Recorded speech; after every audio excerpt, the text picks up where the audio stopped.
there are studies that show this is actually associated with an increased risk for developing cardiovascular disease in the future. So it's important to seek treatment from somebody like Dr. Bronwyn, and with respect to using hormone therapy if it's indicated, improving your exercise and nutrition with the support of somebody like Jess, because these are really important for regulating or gaining control over your hot flashes, night sweats, or vasomotor symptoms. And you know, we all are entitled to that, to have an improved quality of life in the short term. You know, hot flashes and night sweats kind of suck. And if they're severe, oh my God. Mine are pretty mild. So, but these treatments, these interventions can also reduce your risk for cardiovascular disease. It's really important to know that. So don't suffer thinking that, oh well, it's going to go away eventually. It's not just about feeling crappy right now. It is a warning sign that your cardiovascular health is beginning to become compromised. And improving your exercise and nutrition can play a major role here, as Jess described. You know, what is changing with your muscles and your blood vessels, and having, you know, if we don't exercise enough, if we don't actually work on prioritizing, maintaining, and building our muscles, our cardiovascular tissue is also suffering in the process. So hot flashes, vasomotor symptoms that are severe, it's a sign your blood vessels need some attention. Smoking, we all know that that's bad, so I'm not going to talk about that. Sitting, it is the new smoking. You probably hear about this, right? Inactivity, well guess what, we're all in a gym. I think everybody here is probably making efforts to be more physically active, and trying to, you know, break up your day to not have long periods of inactivity. Super important. Every little bit of movement helps. Alcohol. So, you know, a few years ago we used to think that a bit of alcohol, maybe it's a healthy habit to have, you know, drinking in moderation, glasses of red wine. More up-to-date research is suggesting that alcohol does not really have the cardioprotective effect we once thought it did based on older studies. So the current guidelines suggest that more than 2 drinks per week could actually increase your risk of certain conditions, including cardiovascular disease. So that's important to talk about, especially if you have some, you know, genetic risk factors, family history of heart disease, or are struggling with other challenges that relate to that. Sarcopenia. So sarcopenia is when you don't have enough muscle in your body, which is super common, and it starts to accelerate as we go through perimenopause and postmenopause. Preventing sarcopenia is why we lift heavy stuff, and repeat that ideally 3 times per week, right? But even if you do it twice, 3 is great. 2 is great. 2 is really good. 3 is great. And just to let you know, like, it's a little plug here for Active Life. Like, I've been really delving into lifting heavy in the last, it's more than 6, maybe like 8 months now. Since January, twice a week. It makes a huge difference it's changed my life in many ways, but building muscle is something that's pretty exciting to me. You can do it. You need to support it with nutrition. If it's hard, you know, look for support from skilled people like Jess who can really help you make that happen. Take part in a program like what Active Life offers, because if you're like me and you need the motivation and accountability, like, I'm not going to do this on my own, but I will do it with all of these ladies. So we want to avoid losing muscle mass, low grip strength. Like, if you can't pick up heavy things you used to be able to pick up, if your grip strength is declining, it's a really good indicator of like how much muscle is on your whole body.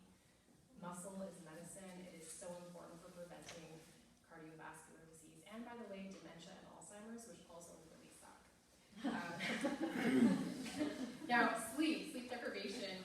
We know how important sleep is, and I'm not a sleep expert, but you need to sleep. You need to sleep ideally 8 hours. There's a study I read recently that suggested that adults who are 50 plus, they have a much lower risk of cardiovascular disease and dementia if they sleep for 8.5 hours per 24 hours. Now that seems like a lot for someone like me who is not going to be the best sleeper. The study also suggested that a short afternoon nap can be really beneficial at like cortisol, helping with stress management, but obviously napping too long is not great for getting a good night's sleep the following night. But sleep is so fundamentally important. If you are struggling with your sleep, you want to talk to her. Okay, so a few other things here I'm not going to go into, but cholesterol. I want to talk about that, and then I want to flip over to the last page, which is all the lab tests that we need cholesterol, certain forms of cholesterol cause cardiovascular disease. They cause atherosclerosis. If you're listening to people in the wellness space, there are a lot of people saying crazy things like, oh, cholesterol isn't a problem, eat a high-fat diet. Like, diet is not always what causes problems with cholesterol. There are, certainly you can eat cholesterol, you can eat fat. Those are not going to cause problems necessarily unless they're like really out of balance. Your diet matters in a big way, but cholesterol should not be left, high cholesterol should not be left unchecked. If you don't know your numbers, if you haven't had any proactive screening to look at your cholesterol numbers, please turn to the next page. So that other page, by the way, talks about the different types of cholesterol and like what your numbers should look like. And just as a heads up, the reference ranges on your blood work are not necessarily in alignment with what we know is actually optimal. So I've given you numbers that are going to look different from what you see on your lab work. And it's because these are based on optimal numbers that we know are associated with a much lower risk of atherosclerosis and cardiovascular disease. So just a few things here I've put in bold. There are some tests that are not part of the standard of care right now, but they really should be. Fasting insulin being one of them. So if you're having your blood sugar tested, that's good. It's even better, and I would say essential, to have your fasting insulin tested at the same time. Because when we test those at the same time, we have a really good understanding of how your body is handling carbohydrates, if you are trending towards prediabetes. And there's more detail in this document for you to read at your leisure, but fasting insulin is something that I always test for my patients. It's really important to know if you have pre-diabetes or insulin resistance. This is something that is going to increase your risk of developing diabetes, and even if you don't develop diabetes, in the process of being insulin resistant, you are experiencing an increased risk for cardiovascular disease. ApoB and Lp(a), these are the other two tests I want to flag for you. These are not routinely tested. They should be, and hopefully they will be in the future. ApoB is a marker that tells you about the size of your cholesterol particles. The size of your cholesterol particles matters. If they are really big, they're protective. They can't really mess up your arteries. If they are small, they can sneak into the spaces inside your arteries where they cause damage. That starts the process of atherosclerosis. So have your ApoB tested, and that's actually suggested as a better marker to monitor treatment when you're trying to lower your cholesterol. So a traditional cholesterol panel is important. You should also have ApoB added to that. And then Lp(a), this is a test that tells you about a genetic tendency to clotting. That is also a risk enhancer for cardiovascular disease. It's genetically determined. Every adult should have it tested one time. If it is high, there are certain medications that may actually help to reduce your risk of cardiovascular disease. And everything else on this list is just like to help personalize your screening. Certain people, certain conditions, certain family history may actually benefit from other tests that are going to inform decision making with your provider. Is exercise and diet going to be enough for you? Would you benefit from taking a statin medication? And some people really do. A lot of people really do. Anyway, I think that's everything I wanted to cover today. Make sure you have your cholesterol tested, and feel free to reach out if you have any questions. Okay, so we're going to shift from the heart down to the pelvis and into the pelvic floor. So again, I am a registered physiotherapist who focuses within pelvic health and specifically women's pelvic health. Yes, there is men's pelvic health. I do not treat that. I will refer others to that. So I focus specifically on women's pelvic health, and I see women through visits for pelvic concerns, but definitely a lot of stuff becomes more prevalent and more bothersome as we head into perimenopause and menopause. And so one thing we actually haven't said is that post-menopause is, again, when you haven't had your period for an entire year, so that's really important. And then obviously that time before is considered perimenopause and can present like many different symptoms. I can reinforce it, but that's a good reminder. Yeah, I don't know if you've actually stated that. And so, again, the emphasis there is that there is that decrease in estrogen that happens, and it can lead to a lot of of changes within our whole body, as everybody's expressing here, and again, specifically within the vulva. And I forgot my model, which is such a problem as soon as I can. I was like, I never go anywhere to a talk without my model, I know. Sarah's seen it like I can't believe it's not here.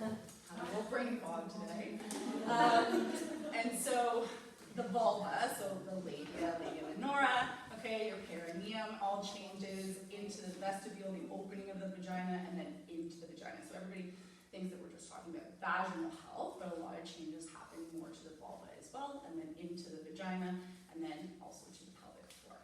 So that can lead to a lot of symptoms of incontinence, prolapse, pain issues, and I could, like all of us can talk about any of these topics for hours. So it's really hard to streamline it into the most relevant and important for you. So I've decided to just start off and talk about some of those changes that can happen due to those estrogen changes. And I'm going to bullet point this, and it is on your handout, okay? So some of the signs that I would be identifying, and as a pelvic floor physio, I am able to do a vaginal exam, so obviously that differentiates me from regular physios. And so it's not mandatory, but it does help to identify some of these tissue issues, as also allows me to palpate the pelvic floor, so I do go internally to feel how you're doing Kegels or pelvic floor contractions to give a better assessment. So that's the big piece that differentiates what we do. So some of the signs that I'm looking for that, again, can change within the vulva and the vagina. There's a decrease in moisture or elasticity, so it'll just look dry and a little bit tight. The labia minora, so the little lips, may actually start to get quite small and then reabsorb. You can get little fissures or tear, or I can see irritation of the tissue. The urethra, actually can get a little bit larger or prolapse. You can get actually an enlargement of the actual opening, the meatus, so that's the one on there. It's a little bit of the enlargement of the opening of the urethra, so again, can make it harder to create closure and keep continence. The introital retraction, so the actual opening of the vagina becomes smaller and tighter, and actually the vagina itself, so inside, becomes shorter and narrow. So we'll talk about what that can kind of mean with sex. And there can also be a potential for recurrent UTIs, and that because of some of the flora and bacterial changes within the bladder. So we're trying to identify some of these. And so for women with vaginas, or people with vaginas, that can lead to feeling dryness, irritation, pain with urination, pain with intercourse. It can also lead to urgency and frequency because of some of the changes within the tissue. The bladder itself, I should say too, because we'll talk a little bit about urgency. The bladder itself actually becomes less compliant. So when we talk about that, it loses sort of this flexibility or wiggle room for fullness. It just goes to full. It's not like, oh, I'm a little bit full, I'll hold it a little bit longer. No, it's like, I'm full, I'm really full, I gotta go, and maybe start leaking. So we lose some of that compliance of the bladder as well. And so again, urinary urgency and frequency can be something that presents again because of some of the estrogen changes that are going to influence the vulvovaginal area and the bladder and also the pelvic floor. So we will lose some muscle mass, just, what did you talk about losing muscle mass or just? That we'll lose muscle mass as we age, and that also relates to the pelvic floor. So we'll actually lose some muscle bulk and strength of the pelvic floor for not using it appropriately. Okay? So those would be a few things that you might identify as signs, or that I would identify as signs that could be leading to some pelvic floor issues. And a lot of these concerns of the loss of elasticity, the dryness, the blood flow that changes to the vulvovaginal area, the shortening and narrowing of the vagina, that can lead to painful intercourse. And it's a really common one that tends to happen when a lot of women, I think, brush it off and they say, oh, I'm just not super aroused anymore, and it's not important to our relationship, and we can come up with lots of excuses as to why we might stop having sex. But I think it's really important, if that is something that is important to you and into your relationship, that you have that ability to have pain-free sex. And there's a lot of great options that we can help with that. I do take a really psychosocial approach to this, so that being not just the physical, the bio, but the mental part of it, the psychology behind it, and also the social setting. So everything that we've all talked about kind of intertwines, and I kind of feel similar to the naturopathic doctors that I feel kind of this role to delegate or help people identify where they can get help, because when we're talking about pain with intercourse, my role is obviously to look for the tissue changes, but it's also what stress are you under? How is your sleep? Are you under a lot of anxiety as well? What's the relationship with your partner? Have you experienced any trauma in the past? And we have to bring all those layers into potentially this pain piece, because we don't want to just say it's because you're dry and you just need lubricant or get more aroused. We have to consider that whole piece that might be playing a role with pain with sex. So it goes a lot deeper sometimes. Sometimes it really is as simple as just improving your tissue quality. That is usually the first and foremost. If I do see there is some tissue changes, as a physio, I can't prescribe any estrogen or hormones, so I do have to refer out to the naturopathic doctors, gynecologists, family doctors, and nurse practitioners. But that is probably first and foremost. If there is any tissue issues, we have to make that better. I always say use lubricant. If you're experiencing any dryness, just start with that. If it's starting to feel a little drier, or maybe through your cycle starting to feel a little dry with the penetration, I'm just automatically start normalizing lubricant. It can be really, really helpful and can start to identify. If we stay in this sort of pain cycle, or it's starting to become uncomfortable because of this dryness, it kind of creates this cycle of fear, anticipation, pain. And when we feel pain or anticipate pain, we're going to guard. We're going to protect ourselves. We don't relax into it. And so then the pelvic floor can become tight as well. Okay. And so again, with my exam, I can identify if there's a lot of tension within the pelvic floor that's maybe also exacerbating some of the tissue issues. So, if you have this really tight, or if you have an opening that isn't really flexible and a little bit dry, and then we tighten around it, and then add friction, it's going to become even more painful and more irritated. I know, I did that. Right back to the playground. There's a talk about the fun stuff. So we have to work on that pelvic floor relaxation as well. And a lot of them think, oh, I'm not tight enough, but more times than not, when there's pain within the course, there's probably also too much tightness in the pelvic floor. And so again, feeding into what everybody else says here, if there is a lot of tension within your pelvic floor, we have to look at why. Why is it? Is it because you're experiencing pain? Is it because you have this heightened nervous system? And so I can't identify specifically if your nervous system is upregulated or sensitized, but we have questionnaires that help us identify that. You score a certain number. And I also look at stress, anxiety, depression scores that we know will sensitize that nervous system. And then we look at other strategies that will help you relax your pelvic floor, as well as improving that tissue quality to then allow maybe more pain-free intercourse. Okay, and you can look again, quite simply for some people, it could be a long history. I have someone right now, it's been like 11 years, I think she said, without penetration with her husband, and we're working really slowly to get there, and that's been really challenging for her, but I think she's seeing gains with that. And the key often, if there is pain with intercourse, try to stop, come up with other stuff, explore other things with your partner for now, as we work on improving, because if you are in that sort of pain cycle of anticipation and fear, you're just going to make it worse. Okay. I think the value here, there's kind of a mix of age, but this can influence anyone through perimenopause and postmenopause. I think if you're not experiencing pain with intercourse right now, great, continue what you're doing.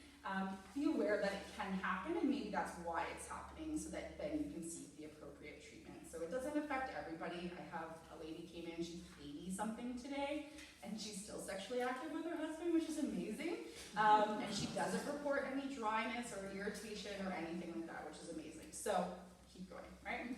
But it can affect a lot of people, and it really affects then that quality of life and our kind of our self-esteem in a way, I would say, related to that, because we feel a bit deficient is what gets conveyed to me a lot of time. Okay.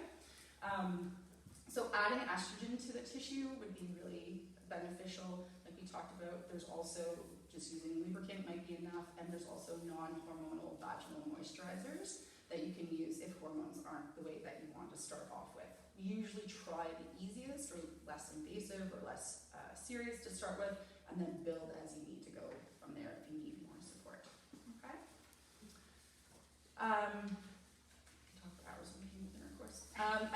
that's probably it in a nutshell, which I think segues quite well in terms of stress incontinence and urgency. It might not seem obvious, but as we connect to that pelvic floor and the tissue quality, it can really influence our ability to have continence, so hold in our urine, as well as ability to control that urge.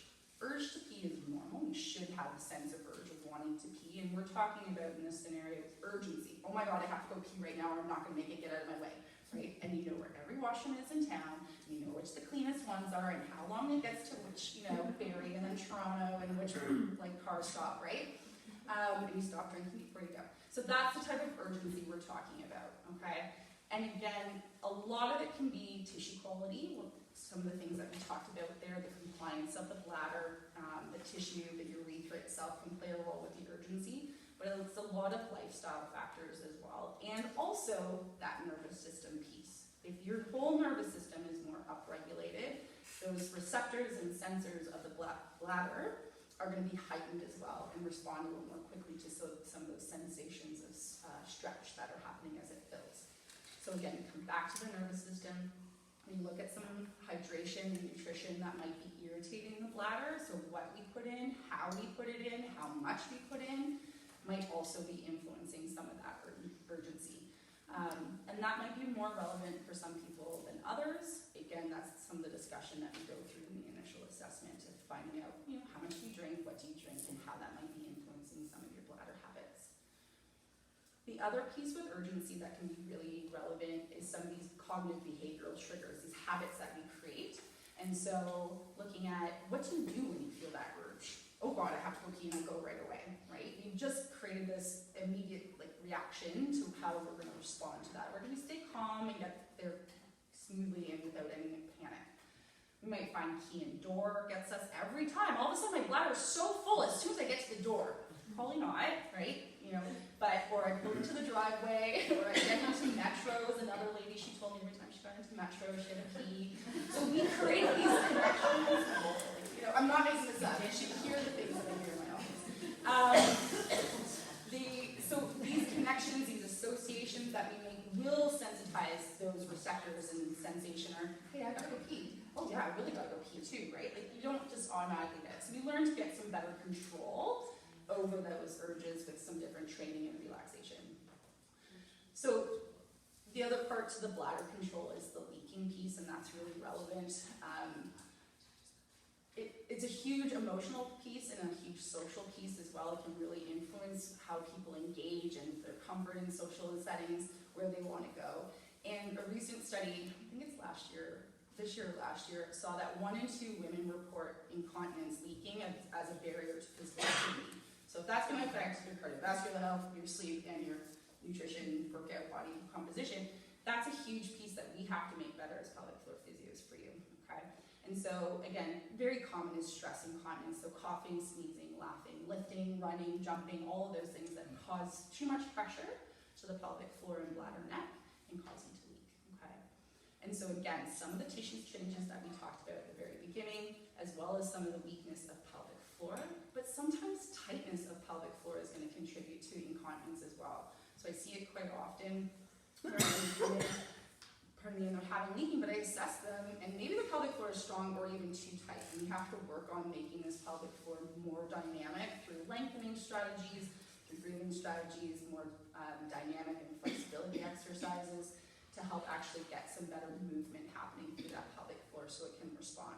Sometimes it's actually just weak, and we have to get you stronger through Kegels, through strength training, through loaded, progressive exercises that demand that pelvic floor to work a little bit more, okay? You can't just go from Kegel on the bed to say, oh, I'm gonna go skip and do 100 skips in my class. You have to grade that, and that's where our work as physios within exercise can really help show you those progressions that you need to go through.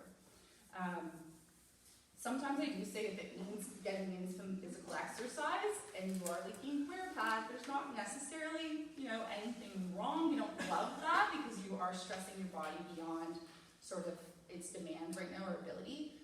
But if it means getting you started, you can. Again, follow up with a pelvic floor physio. We do not need to have direct referrals from family doctors or gynecologists, and it can often be covered just as physiotherapy under extended health benefits. So helpful. I can't tell people just because you're leaking you have to do Kegels or don't or relax more. That's where the assessment can be really, really important to figure out all those key players and how to help you with any of the health concerns. Okay. Thank you.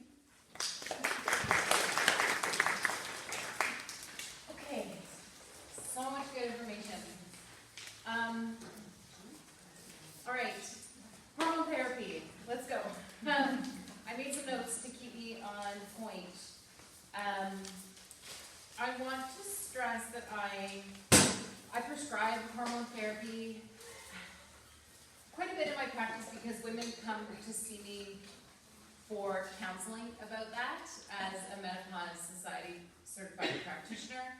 I love providing better information about it, more in-depth guidance. There's a lot of nuance to decision-making around using hormone therapy. In my experience, I don't think it's ever been a really easy black and white, like, done sort of thing. I think there's a lot of layers to consider, and I like that about it. And I do like using the evidence-informed guidelines and resources that the Menopause Society provides. And the research is really something that's continuing to evolve on this front. That's another important thing to remember, is that we use the best information based on the research we have now, but it will continue to evolve, right? So, okay, I'm gonna pull up my notes so that I don't go down that route, okay? All right, I organize it by benefits and risks. And when I have a conversation with a woman, often that's how I approach it. I literally have a handout that I give them after our appointment that summarizes for that woman what the potential benefits and risks would be for considering menopause hormone therapy use. So just as a definition, menopause hormone therapy refers to some combination of estrogen and a progestogen used together to address experiences. I like to use the word experiences more than symptoms, but whatever you want to call it, of this transition. So it's some combination of hormones. I will start with benefits. The first benefit, and it's come up about stress management and the role of exercise. Like, think of all these foundational pieces as really great foundation. I want to stress that I think that hormone therapy can represent like the icing on the cake, but it's not the whole cake or the cherry on top of the sundae. Vasomotor symptoms, hot flashes and night sweats. First line indicated treatment consideration for hot flashes and night sweats is hormone therapy, menopause hormone therapy. The research is very clear. It works very well. In my experience, it works very well. It generally works pretty quickly. And that's as long as the benefits outweigh the risks. So we'll get into that. That has to do with a number of factors. But if a woman is having persistent, frequent vasomotor symptoms, and maybe she's understood the stress management piece, she's understood some of the lifestyle-related factors. You know, for example, unfortunately, I could name off a laundry list of things. I'll just sound like the fun police that unfortunately make it worse, right? But maybe she's been cognizant that she's like, these suck, right? And we know that vasomotor symptoms, Aranka mentioned, there's really interesting research about a pretty substantial cardiovascular risk in women that have persistent, frequent hot flashes. Think of them as they're a cardiovascular event. Your blood vessels do this, your blood pressure goes up, your cortisol probably goes up. It is a cardiovascular event, and the research generally seems to suggest that there's an increased risk potentially of cardiovascular disease if we're having them for longer and they continue to be persistent. So the hot flashes and vasomotor symptoms are also linked to greater rates of depression during this transition. Sleep disturbance. I think it's great that Jess brought up, and I do often hear it described as though I wake up and then I have a hot flash. I also do talk to women who are like, I wake up soaked, right?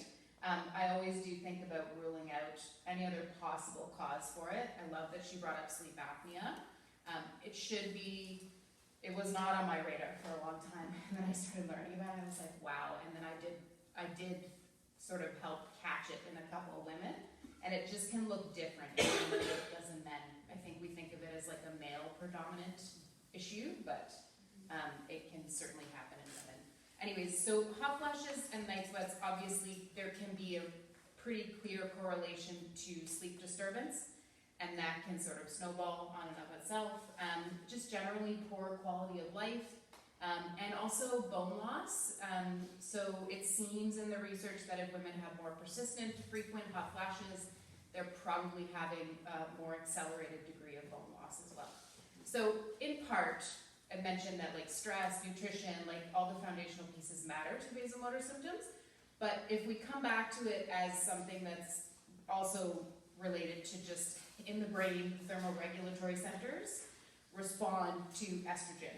When estrogen declines, or when we've reached menopause, which is going a year without a period, we know that at that point your estrogen is just consistently much, much lower. Your brain loses the ability to regulate that, and so a hot flash in part is kind of your brain being like, you're hot, you're not really, and then it's trying to regulate it by causing this like cardiovascular physical response. So replacing estrogen, and when we give a bit of estrogen, we're not making you reproductively 30 anymore, unfortunately, if you want to put it that way. We're just using enough to create a little bit of a physiologic bump to tell your brain there's more estrogen around than you think it is, and that can stabilize that center in the brain that is firing in that sense. So it is approved for the treatment of hot flashes and night sweats when the benefits outweigh the risks. Plain and simple. In my experience, it works very well. There are other non-hormonal treatments. I won't get into those because it would take too much time. It's not your only option, but it is an option certainly worth considering if they are bothersome and persistent. So I'll lead into cardiovascular disease from here because, as we've mentioned, vasomotor symptoms seem related to that. So then you might go, okay, so if you give hormones and it makes them better, then that probably is affecting that cardiovascular disease risk, right? The research thus far, generally speaking, seems to say yes, there probably is a benefit to cardiovascular risk and health in women that use hormone therapy. There's an important timing hypothesis here that's been clarified by the research over the last few decades. And what it stresses is that if you are within 10 years of your final menstrual period and or under the age of 60, then there's likely to be benefits to your cardiovascular health because we're decreasing vasomotor symptoms, but we also see things like decreased blood sugar, decreased progression to sort of diabetes. I will say with cholesterol, it's a neutral effect there. It doesn't really make it better or worse. It depends on the form. But it's like blood pressure, there might be benefits. We think that the elasticity of blood vessels gets better maintained. When we lose estrogen, I think blood vessels get smaller and more rigid, and then that might be accelerated by all the other factors at play, right? So that timing hypothesis is important to understand. Often, if a woman's coming to see me, she's like, well, I'm having tons of hot flashes, right? If I'll consider her age, I'll consider when she moved through the transition as part of understanding sort of impact on cardiovascular disease risk. The research is still coming here, but generally speaking, it's pretty favorable. So hopefully that makes sense. That timing hypothesis seems to be important. Once we're over the age of 60, or if we've gone farther from the transition and not used hormones, there seems to be the risks or the risk-benefit equation becomes less favorable. I think what probably happens is that we just want to be really prudent about a baseline exam to understand cardiovascular health at that point. It seems like if you were to throw hormones into the mix at that point, it might create a little bit of instability in a system that's already become sort of rigid and maybe blocked at that point, right? It's not a guarantee, but we just have to be really considerate of that. Mood and cognition is an interesting area. We've talked about that, the role that exercise and sleep and so many of these sort of, I'll call them lifestyle factors contribute. I do think that menopause and perimenopause presents a window of vulnerability for mood disruption and concerns, depression, anxiety. I'll name those at the sort of top, but we do know that there's a window of vulnerability. It's good to understand, does a woman have a pre-existing history of depression or anxiety, you know, either postpartum or just generalized, then it would certainly be on my radar to be aware of changes she might be feeling. And I think from a cognition point of view, Jess mentioned brain fog briefly. I do often meet a lot of women that are like, I'm really worried, like is there something more wrong with me, right? Because I can't remember so many things and I can't like articulate myself the way I used to. I think it's largely a rarity that someone is actually going to have dementia at that point, but it's a very real part of the transition. Losing estrogen, I think, presents basically like an energy funk in your brain for a number of reasons. It seems to be transient, like it might improve with time on its own, which hot flashes can as well. But I still think if you're experiencing it, it raises an opportunity to like, let's really check in about your overall health and the things that we can do to try to make this better for you, right? So energy becomes, the way that your brain accesses energy just shifts with these hormone changes. That is just something that happens. The research on using hormone therapy for the purposes of like cognitive support and mood is a little less clear. For mood specifically and depression, I did include a handout about it. The evidence is mostly in support of using hormone therapy in perimenopause, so before you've reached that year of being without a period, okay? Once you're postmenopausal, unfortunately the research doesn't suggest that it's very helpful. And I have seen that to be true as well. So there's another sort of timing window consideration there. Earlier seems better. And I would say that probably applies to cognition as well. If a woman had like no other symptom, like she had no hot flashes, like, and brain fog was her only concern, I don't see that to usually play out. I usually find that brain fog comes along with like her sleep isn't great, she's also having hot flashes, there's been other impacts there. So I think sometimes the impact on brain fog is through improvement of other bothersome experiences as well. Okay, the other really like a big approved use for menopause hormone therapy is genitourinary syndrome of menopause, which Laura mentioned. She railed off a number of the really important points and the features of that condition. The long story short is your vulva and vagina likes estrogen around. And so I think you raise a really great point about like pain with sex, and that, you know, we want to consider so many other factors. It can be more complex, but local vulvovaginal application of estrogen, which to be clear is different than giving estrogen for managing hot flashes and cardiovascular risk. So when we just apply it in what's called a low dose formula to the vulva and vagina for things like pain with sex, which it's approved for, vaginal dryness, some urinary symptoms as well, notably like, they call it like overactive bladder, just like the peeing frequently. So it's different. And the vulvovaginal estrogen can be given as a standalone for those issues, or it can be added on to menopause hormone therapy, which is being used maybe for hot flashes and maybe for mood support and maybe because of consideration about cardiovascular health. Does that make sense? The safety with vulvovaginal estrogen is very, very good. We don't have the concerns around breast cancer or that timing window hypothesis. So I've started women over the age of 60 with vulvovaginal estrogen because the safety is demonstrated that it's not a concern. It's not inflating risk at that point. It's not the amount of systemic absorption with those approved vulvovaginal applications is teeny weeny. So we don't rely on it to treat the system-wide experiences, but it can be fabulous for local support. And sometimes we think about it too as a little bit like genitourinary symptoms, I wanna say, unlike hot flashes or maybe the brain fog, that can get better on their own, they will not get better. Likely, they will stay depending on what you're doing about it. Can you just talk about the pamphlets or any, like the instructions that you often get, because I found that creates a lot of confusion and why it's.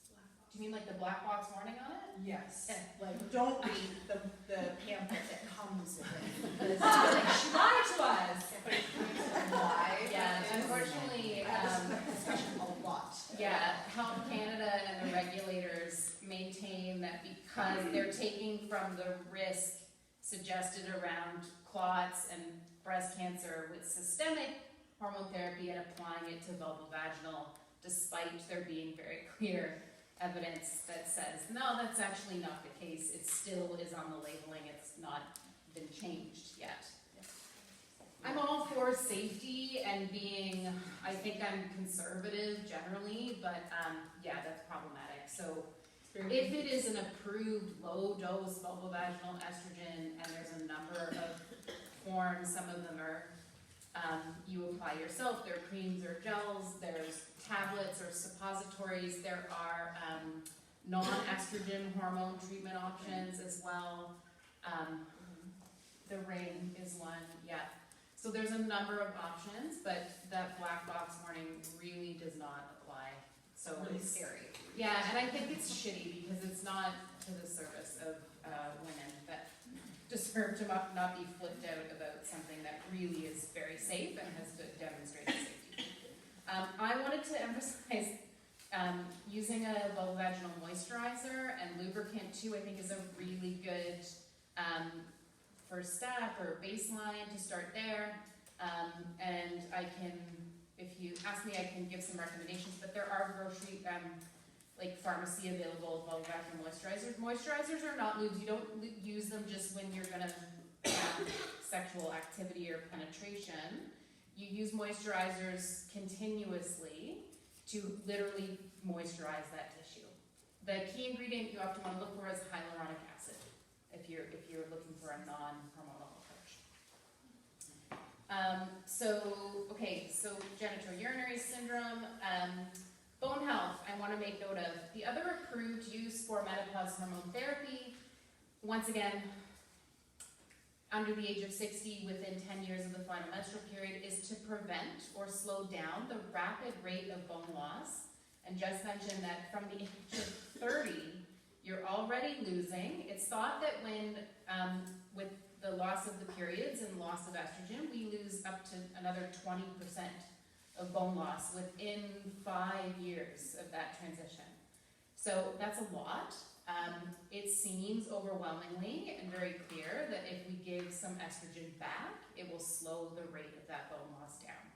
Now, I want to stress, I don't think that that's the only thing you should be relying on. I don't think that anyone here thinks that either, but this is where nutrition, lifting heavy shit, I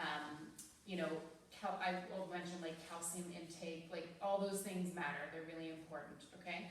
But there is an approved use for menopause hormone therapy. Maybe we consider it more if that woman already at baseline has a higher fracture risk, or maybe she knows that she already has osteopenia. That might be a factor in that decision making.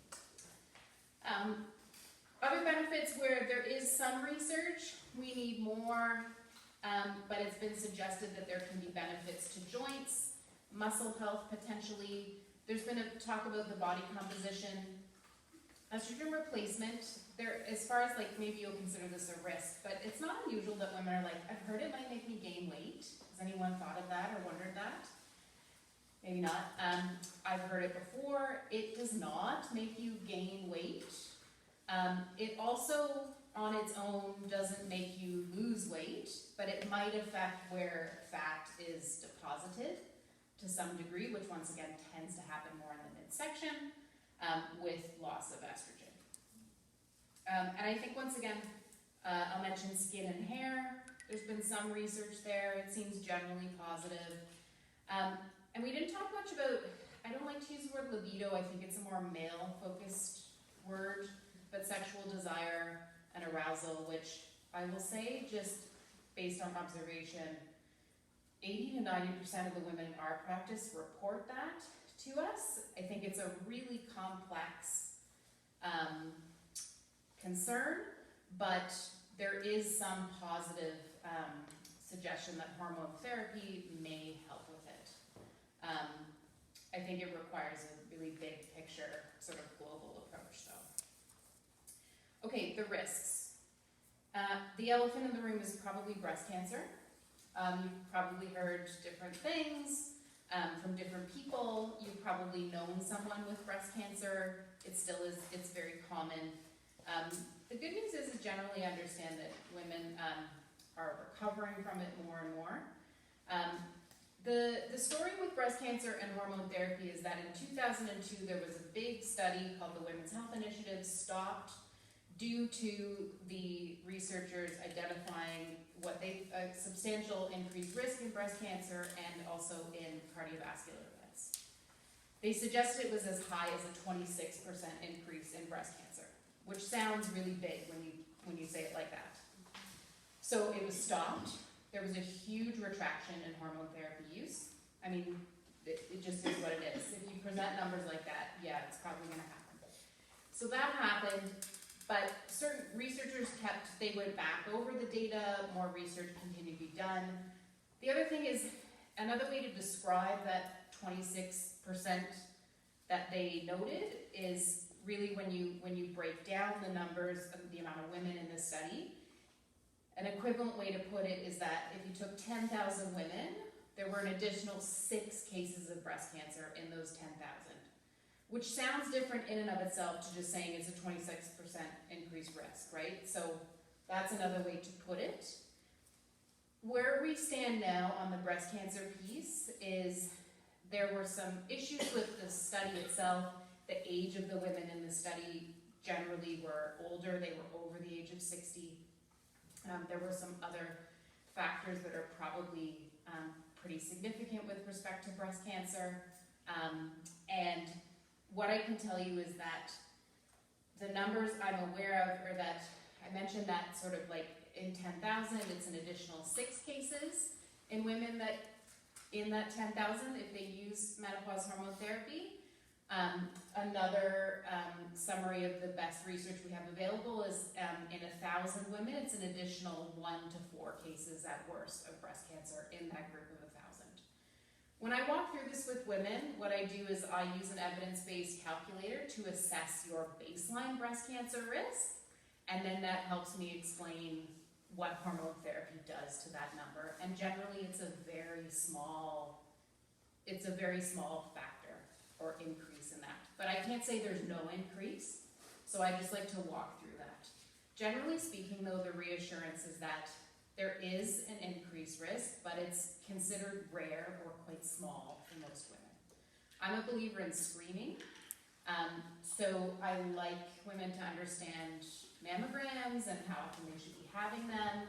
I think the guidelines are going to change on this front sooner than later to be starting screening mammograms at 40 as opposed to 50, which they are right now in Ontario, but there's been updated research there. I wanted to mention breast density as well, which I didn't last time, but breast density is something that will be reported on mammograms.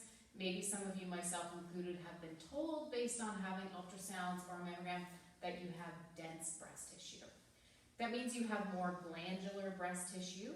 As we get older and with loss of hormone, it seems that fat takes over, but we all have varying degrees of density. There is some nuance to deciding about the combination of hormones because some combinations of hormones have a greater impact on breast density, which then affects accuracy of mammograms and might be related to a bit of an increase in your baseline breast cancer risk. So if you've had imaging done of your breasts, like if you've already had a mammogram or an ultrasound, and if you're not sure, like I'd encourage you, like ask your doctor next time, right? Like what's the comment on breast density for me? I think it's not brought up, but I'm aware that there's a lot of suggestion that we should be telling women about it more. Okay, so that is a piece I wanted to mention. With cardiovascular risk, really I'll just come back to that timing hypothesis. So under the age of 60, and or within 10 years of the final menstrual period. If we're working within that context, if a woman doesn't at baseline, maybe, you know, if a woman has really poorly controlled blood pressure, like it's high, and she's not addressed it, and she has high cholesterol, and there's a number of factors, I'm gonna be probably not as keen to prescribe because she's at a higher baseline risk already. There might be some benefit there, but once again, there's a lot of nuance in considering that. But generally speaking, for most women, I find that there's not substantial risk there.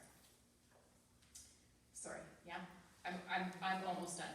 I did want to mention quickly, you know what, actually I'll leave it. There can be some side effects. Usually they're short-lived, and they go away with a little bit of time, but that's something, always make sure if you're considering this with your doctor or with a practitioner like myself, ask about, like, are there side effects, right? What could I appreciate? I'm always happy to go over that with women. I mentioned the weight gain piece.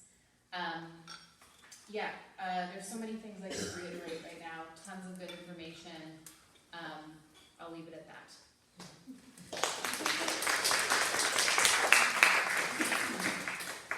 Thank you guys, that was amazing. So I'm sure this has dredged up some questions.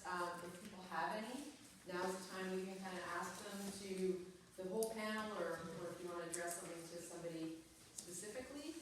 Does anyone have anything they want to ask? I'll ask a really basic question. Are you on hormone therapy for the rest of your life if you started? That's a really good question, and I'm glad you brought it up. No, that's a very individualized decision, and the guidance from the Menopause Society is that there's not a time where we must discontinue it. It's very individualized. It depends on how much benefit you're getting.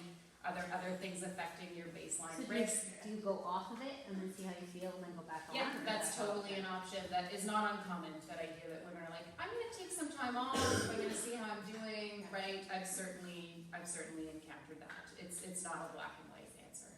As much as you might have been exposed to, some of those numbers about breast cancer risk really seem to step in at the 5-year duration use mark. So there might be, you might get that from some practitioners where they say, well, 5 years, we'd really like you to stop, right? Because everyone gets to decide for themselves about what risk you're comfortable with, right? Like, that's very individual. So you have to be reassessed, you want to check in at least annually, and then it can be But it's not like if you thing. go off it, you just totally fall off the rails and fall apart. No, not necessarily. And if you don't take hormone therapy, it's not the only thing, right? Like, I really do think of it as like, it's just a layer here, right? Yeah. One thing though, on the local, you do need to keep Yes. using it until, if it is for pain with intercourse, when you're done being sexually active, for whatever reason. And if it is for sometimes the mild incontinence or urgency or vaginal dryness, like, it doesn't just build up and then you can come off of it, you have to sustain it all the way through. Yeah. So a lot of women try it for like 3 months and then they come off of it, but you have to, like, and that's not well conveyed, you stay on it kind of. But if they do the topical or whatever, the You can use a localized low stuff, dose and then vaginal. work on your other stuff, then you can go off it because maybe. Again, if it's a dryness issue though, that may Yeah. There was some research that came out on a postmenopausal group in older women. I'm gonna say it was like 65, 75, like an older postmenopausal maybe, an older, that did a 12-week pelvic floor strengthening program, and they actually, as a side effect, saw an improvement in their vulvovaginal tissue, like the morphology of it and the makeup and the cellular part of it. So you can get some benefits and potentially come off of it, but more times than not. Yeah, I'm not thinking more of the dryness stuff, I'm thinking more of like the urgency. Yeah, for sure. Like if you Yeah, can work you on can do making that your way. bladder better or something, like that's my problem, it's the like, I walk in my house and like, where's the toilet? Even if I didn't have to go Yeah. when I was outside, when I come inside. Yes. And the local takes a good 3 or 4 months to build up as well, to see change would be the other thing. So you need to give it a good go. People try it for a couple weeks and then they're like, oh, it's not working. But it takes a bit to build up too. The pill for estrogen, just reading, like, to be a little bit more aware of liver, is there a lot of research around if you have a history of liver cancers and liver issues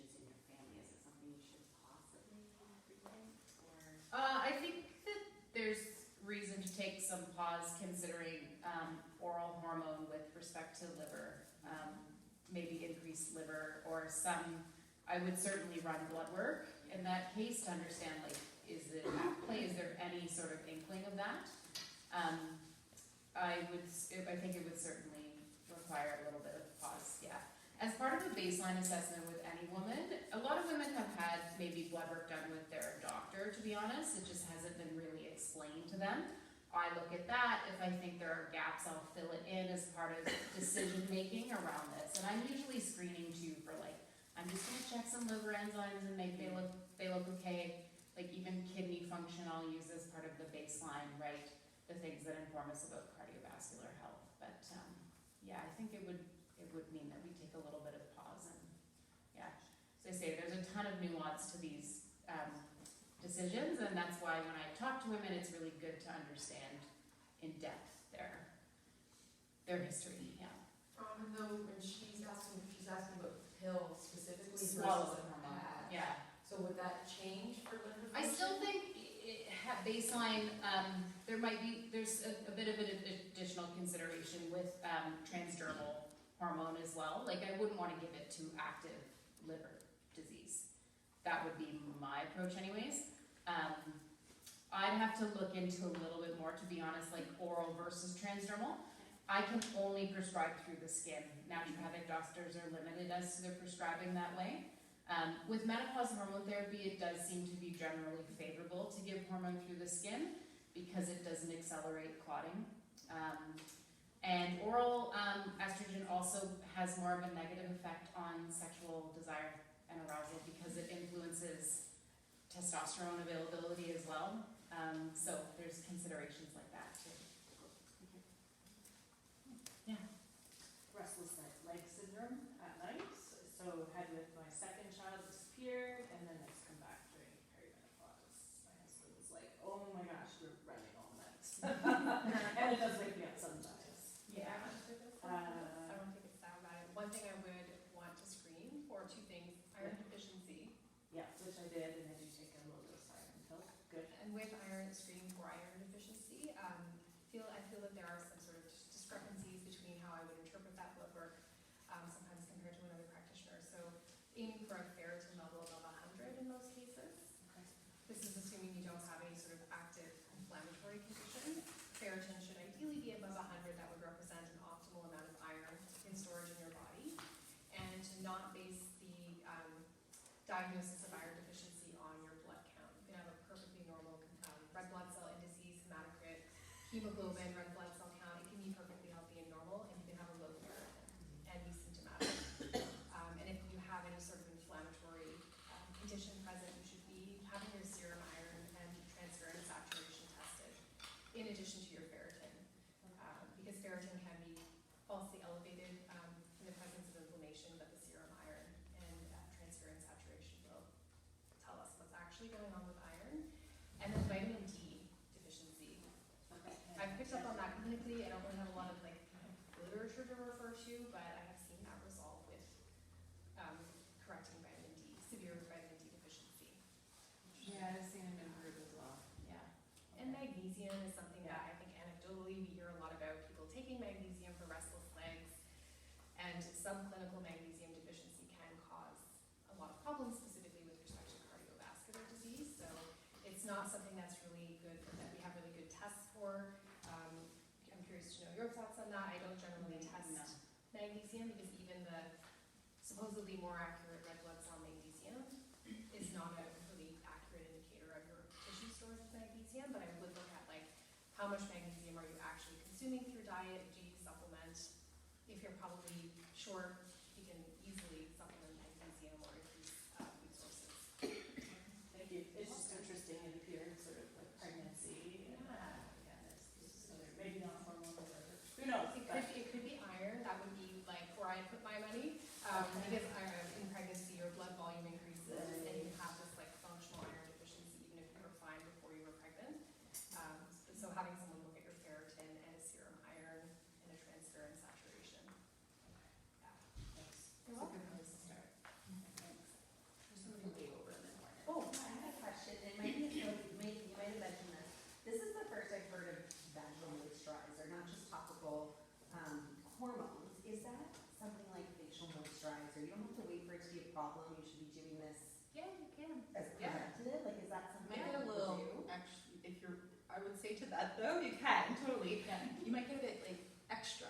you're already wet, elimination.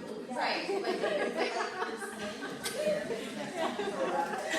But it will create like more moisture, so if you're already lubricated, some women produce more discharge than others, and more, you could get like wet, more wet, like.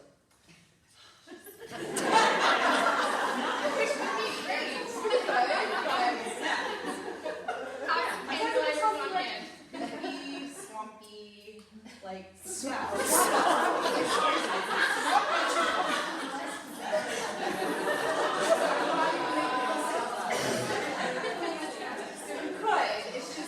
It's also you have to pay for it, you have to apply it, like, what would be the benefit of adding it now? It's not, I don't know of anything that it will make things better later.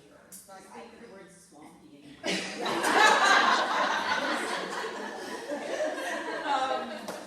I can start asking about it more. Admittedly, I don't have too many women complaining about that. But yeah, it's a good point. Yeah. They're meant to they don't stay and just sort of sit on the skin. It's like hyaluronic acid. You can get that in face creams, right? Well, that's what made me think of it. Yeah. It doesn't rejuvenate, it doesn't rejuvenate, if that's like, it's not like retinol. No, it doesn't tighten it up, it doesn't. No, but it does seem to maybe support collagen production and tissue elasticity and the moisture barrier there, right? Which can be a reasonable consideration. What about the lane not make something? I think there's an increased number of these products probably available. Some of them I should go into a drugstore and look around again and see what else is there. There's a lot of money in this industry now, so there's a lot of things being sold, and to be honest, I find it a little bit hard to keep up. But yeah, I think it's something to definitely consider, especially if you are certainly appreciating tissue changes yourself in that area. Yeah.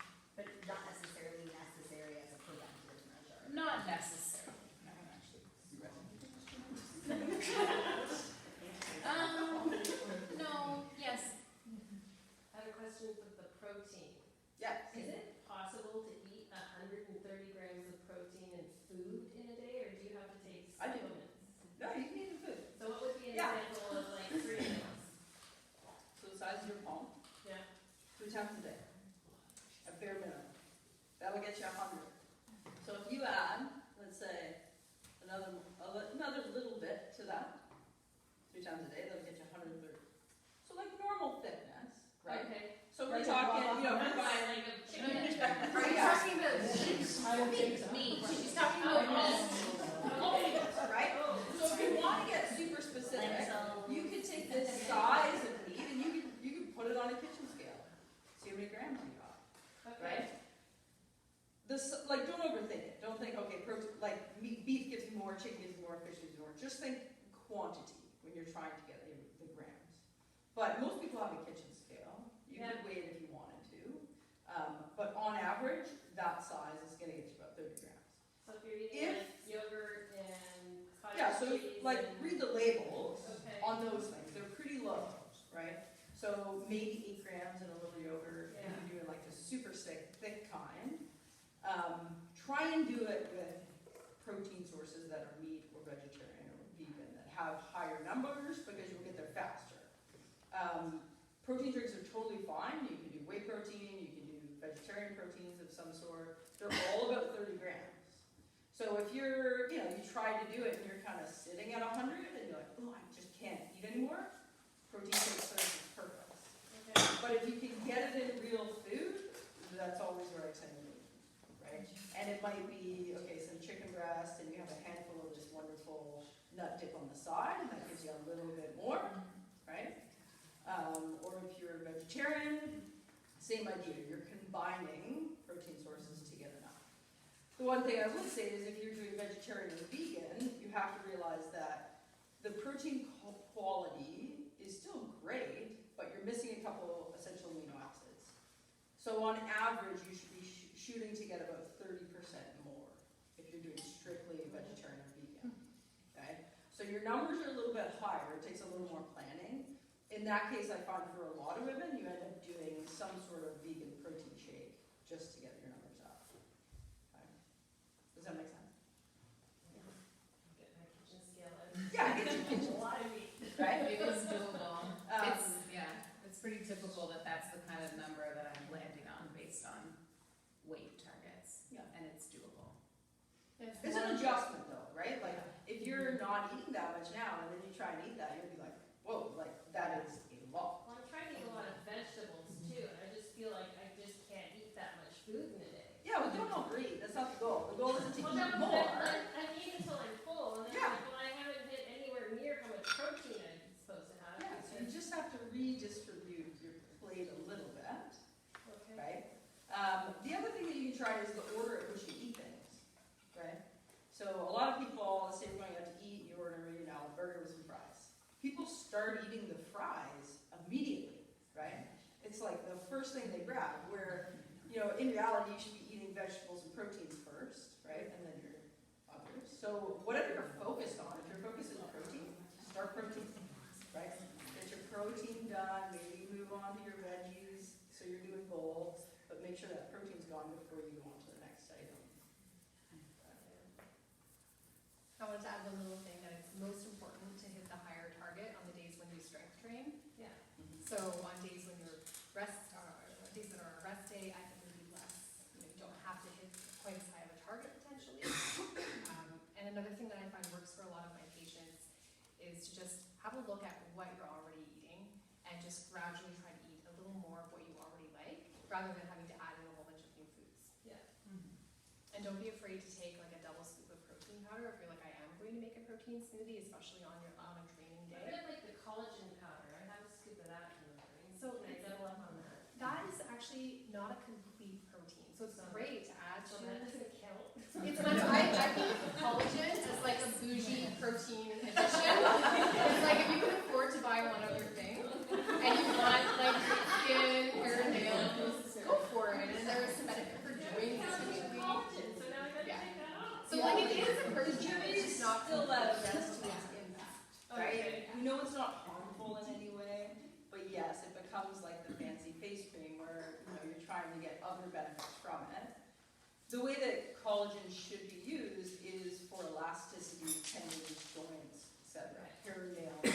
But there are different types of collagen that we take in the supplement forms. The best form of collagen, hands down, is from meat, right? So that's where we get our collagen. If you are vegetarian or vegan, you know, if you don't supplement collagen, which is going to be from a non-meat source, you run the risk of losing that elasticity and healthy collagen within your body. So if that's a concern, like you're showing up in Laura's office and you're like, oh, my elasticity is changing, that's where diet has a huge impact, right? Because they all interplay together. I usually say, you know, for ladies that I see that are experiencing that, or I know they're seeing a pelvic floor therapist, and I know that they're experiencing some of that stuff, I look at protein first, right? And if we bring those numbers up, it usually is helpful. If they can't, you know, if they can't stomach, like actually stomach eating that much meat, then yes, collagen. I'm just gonna, remember the last time we did this, because I know I've been having that with other people, but then might be new people. Instead of the protein, remember you told us what we should eat before we come and do heavy lift? A lot Yes. of us weren't eating before we came for our 9:30 class, and you said we have to eat some protein before. Yeah, so really, the goal of nutrition around working out and getting the most out of the workout and actually seeing results is that you're eating enough going into that workout. So it's essentially, you know, the energy and the nutrients are there to support what you're doing, and then you do your workout, and then afterwards you have that full, complete meal. Going into the workout, the rule of thumb is carbs are fuel, protein is recovered, right? So I would say you need about 150 to 200 calories going into a workout. Okay, if you're going to eat it right before workout, it's like an hour before a workout. You know, I wouldn't say go eat a chicken breast on a slice of toast. That's not going to sit very well. But you could eat something small, yogurt with some nuts, right? Something that's maybe a little less protein, still gives you some, but carbohydrate source that's gonna fuel your workout, okay? And then after your workout, so you did your lift, you did a couple PRs, you worked really hard, you're hungry, that's your big meal, where you hit the protein numbers, you have tons of veggies, and that's your rebuild, recover. Okay. So for a 6 a.m. workout, which I do here, is an apple not enough? I've done an apple and something. Okay, right? Because an apple, how many calories is an apple? That's like, yeah, that's like your warm up, right? So, you know, if you can do an apple with almond butter or, something like that, it would give you a bit more, right? But if you're working out that early, you know, you gotta be careful because sometimes you get GI distress and, you know, you don't feel that well doing it. So you might have to play with it a little bit. If you're stuck with just something small, you just make sure right after, you know, that meal is your most important meal. Okay. I have a question for, is there like a certain diet or foods that help with hot flashes? I know someone said, oh, try the keto diet, it'll help with hot flashes, made it work, so like, Yeah. get that. So I'm just wondering if there's certain things you can change in your diet that will help with those hot flashes. So when it comes to diet, so like when we put all these diets in a box, there's no like one size fits all. Like this one does this one does this. There is a bit of experimentation that goes on where it's like, try it, see what happens, right? But when it comes to hot flashes, I find for people that I've worked with, the most beneficial thing you can do is actually just eat in a way that controls blood sugar. So if you go from a very high carbohydrate diet or a sugary diet, we end up with tons of these blood sugar spikes and falls. Okay? You tend to see an increase in hot flashes and other symptoms with that. Okay? You'll probably also find if you stick with that long enough, your blood work is going to change, and you'll see insulin resistance or prediabetes or these actual values change in those labs. Okay? So we know that's not good. So typically you start with just a reduced carbohydrate diet. Okay?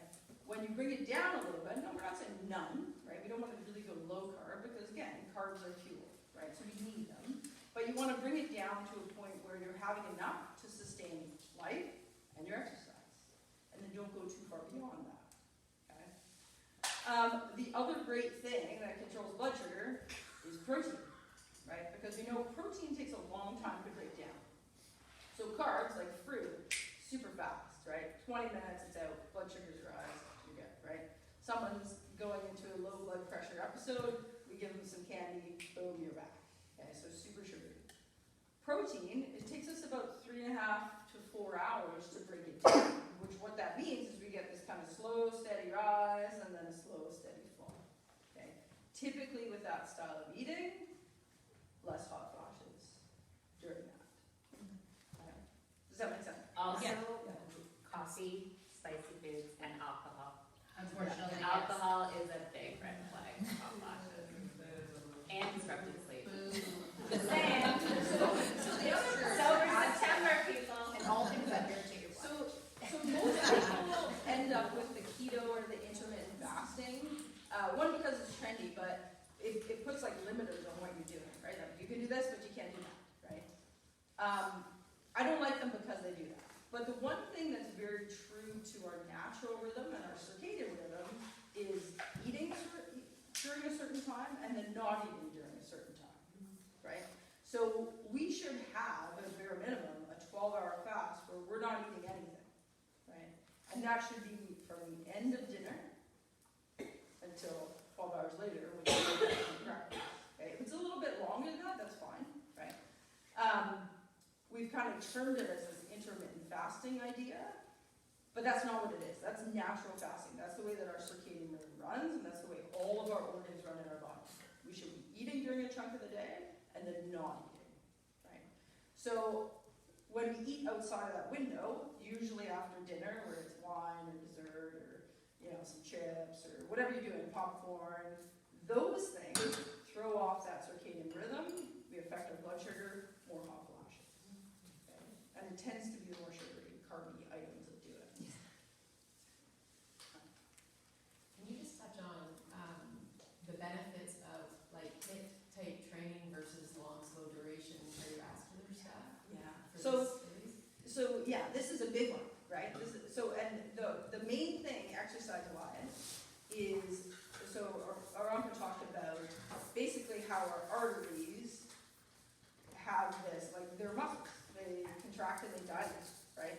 And as we're ending up with all these changes that may or may not be occurring within that arterial wall, when we exercise and when we do HIIT or sprint training, we are training that contractility, right? So when you start sprinting on that erg trainer, whatever you're doing, and you feel this like rush of heat and a rush of elevated heart rate, that's what's happening, right? So the impacts on how that actually changes our cardiovascular health are huge, okay? But we also do it when we're lifting. So if someone said to me today, when I'm lifting, my heart rate is the same as when I'm doing high intensity stuff, meaning they were like in the 160, 170 zone, and that's what they were doing in high intensity. So we're hitting those values with the heavy stuff and with the sprint stuff, okay? But it's all like, think of your heart as a muscle and your arteries as muscle. If you stop using them, they become rigid. They don't contract, they don't relax, right? And that in itself can be very dangerous, right? Then put some cholesterol in the mix and we're What's with this, not the latest talk I see on Instagram about zone 2 long-term endurance and the benefit of that? Well, so if you want to be really good at zone 2, do a lot of zone 2. But what does it help? Like what is So it's your baseline cardiovascular fitness, right? I think it's a great trend because it's going to get people moving, Yeah, right? it's less intimidating. It's not intimidating. So to ask someone to be like, okay, lift this 200-pound dumbbell 4 times in a deadlift, like a lot of people aren't going to do it. They'll just be like, I don't want to do that. Yeah. That's insane. But if you tell someone to just go out and do zone 2 for an hour, like, yeah, I think that's a little more manageable. I'll do that, right? There are still great cardiovascular benefits to doing that. What zone? Zone 2, so think of it like your intensity when you're working out is about a 4 or 5 out of 10. So you're staying in a certain heart rate range, which technically you should go actually do like a VO2 max test to get your true numbers. But it's kind of a zone where you're at 4 or 5 out of 10. So you can have a conversation running next to someone, you can ride your bike and talk to someone next to you, and you stay there, okay? Versus high intensity is like all out, everything you got, 20 seconds as hard as you can, and then you take a break, right? And then you repeat that. So they're different. I would say the drawback is if you do a lot of zone 2, you'll be good at zone 2 and not the other stuff. Yeah. But they say that if you do zone 2, it helps with all these. It totally does. Yes. Yes. But Right. why? I'm asking why. Like, do you know why? I guess I just see everyone doing it, and I'm like, okay, this is great. I can go for a dog walk and keep myself in zone 2. But I'm like, what am I going for here? Like, Why? why am I doing So if you didn't do it, again, you have to look at the big picture, right? It's not as simple as saying that's the magic ticket. It's like, so I see a lot of women that go out and they'll do like 3 runs per week. Like they go out and they're like zone 2ing 3 runs a week. And then after that they come home, they eat, and then they come and they do a class. So they do Pilates. And then the next day they're hiking up the mountain. And then the next day they're riding on a 2-hour bike ride. And then they're here lifting heavy shit. And it's like all this stuff. So well, what are you trying to do? Yeah. Right? So there's not really a good answer other than you have to figure out what you're trying to accomplish. Yeah. If it's overall cardiovascular health, there's elements of all of those things that can make you successful, right? When we're talking lift heavy shit and, sprint to interval style training, we're talking changes muscularly, right? So that anabolic drive and stress response and some body composition stuff that comes along with it. So Zone 2, you don't really get that. yeah, okay. 'Cause Right. that's, I feel like a lot of the information that's out there is talking about the zone 2 is like you're burning fat. That's what they're sort of saying, but If you do it enough, like if you follow a training plan and you're doing it enough, yes, you can become a better fat burner, which is hugely beneficial. Strength training does that too. Yeah. So does the spread interval training. So it's a hard one to say that's the goal. yeah, But I love it. I think do it. Yeah. I think do it. If you like And it, then do the it. regular exercise every day. Yeah, Depending do on it. your sleep quality. Exactly. You're You're just Manageable, discharging it's a stress. manageable trying to get it all in, right? It's like, okay, go do an hour zone 2, and then lift weights 4 times Yeah, a week, it's a lot. and then work, and then I'm like, okay, what do I actually, if I'm trying to go for this, what do I wanna do? I guess. Yeah, Maybe so I'll just come I was and see. gonna say, Yeah, that's that's exactly what I should suggest. Get a plan, get a plan. She's on I need a plan. I need plans. Hopefully it's a quick question. I thought I heard somewhere along the way there are two types of hot flashes. One's related to increasing your body temperature. Anyways, is this making sense at all? No.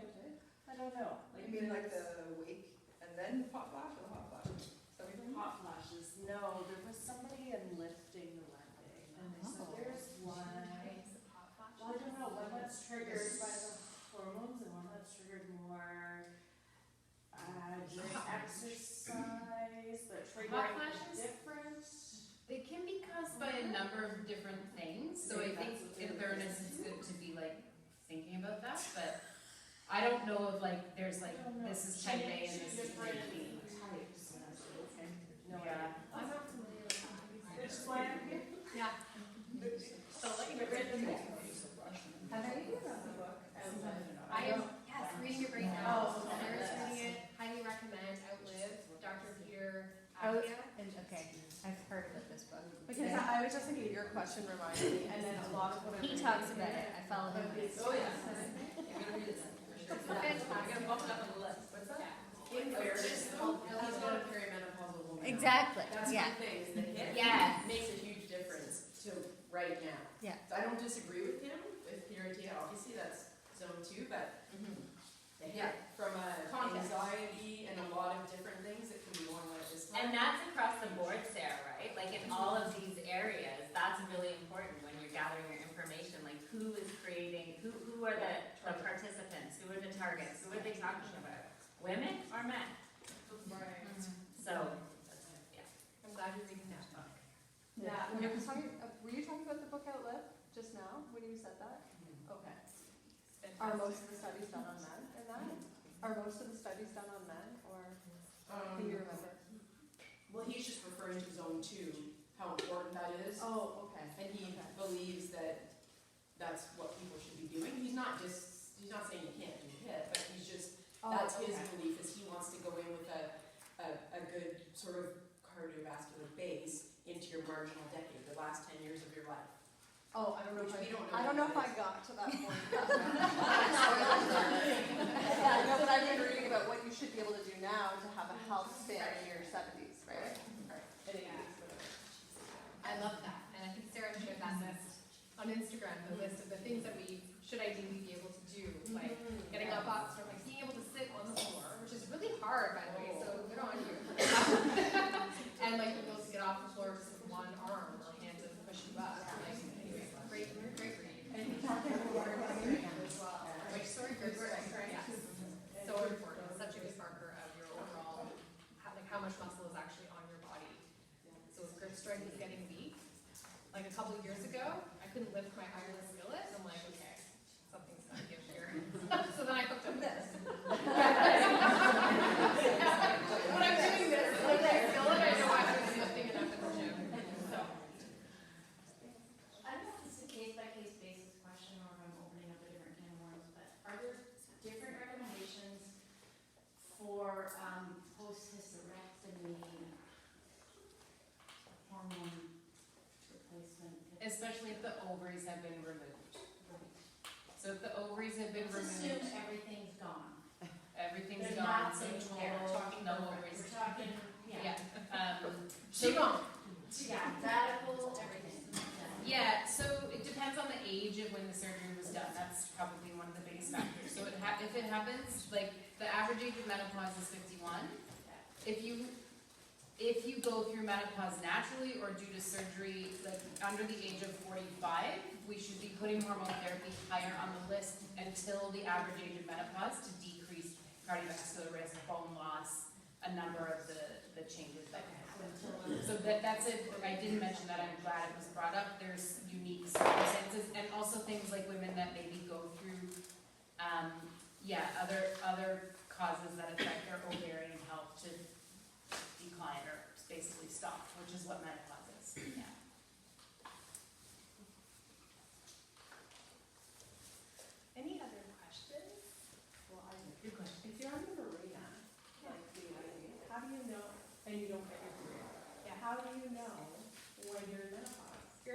question. We have to base it on other symptoms aside from not bleeding month to month. So if you are developing vasomotor symptoms, genitourinary symptoms and whatnot, So you just watch for those other. Based on symptoms, yeah. Sometimes, like, there's no standard of care that says we have to do testing hormonally to establish, like, yep, you're there. But sometimes it's made on a case-by-case basis. If you're not bleeding anymore, it depends. But often it starts more with listening to what's going on. And if that creates what is that creating a consideration with respect to, right, as far as treatment might go. Can you still do basal body tests like that? The Mirena doesn't, my understanding is usually it's not disrupting ovulation, so that might be something that you can appreciate cycling. Oh, I see. It affects the bleed, but it doesn't necessarily affect ovulation, which the birth control pill does. Okay. You don't ovulate on